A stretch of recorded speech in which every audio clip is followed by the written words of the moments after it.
Ponti and the Plancharts didn't know each other at the beginning of Villa Planchart's story.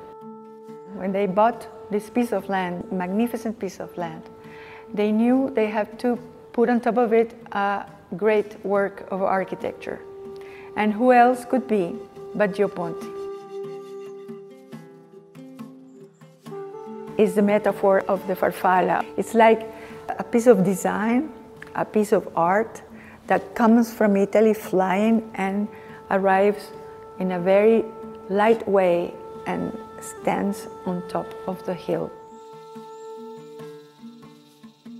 This house has so many things going on at the same time that you cannot stop learning about it in just one visit.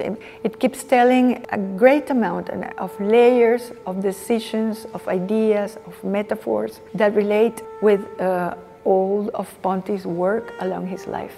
Because, for example, that idea of the Casale Italiana is from the 1920s. So this makes this house a masterpiece.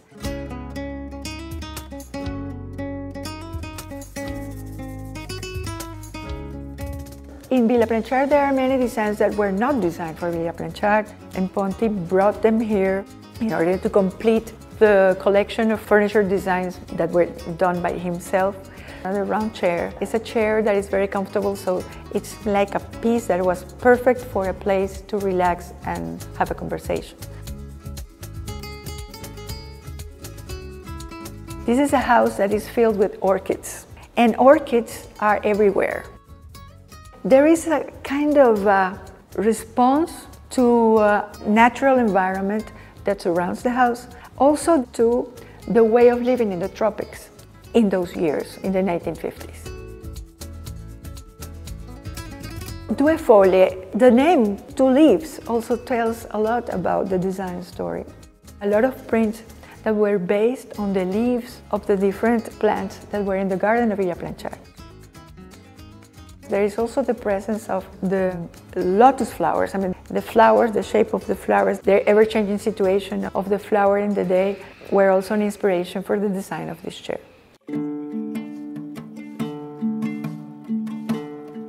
These chairs have a very special thing for Villa Planchart because they form part of the original project, but also they express the spirit of that moment of 1957 when everything was bright, giving new life to all designs, and the work of Ponti become an inspiration for the future is wonderful for all of us. I read the story about how he proposed this award and gave it the name Compasso d'Oro. He, being an architect and using the idea of the archetypal instrument of the architect as the symbol of an award for design, couldn't be any better.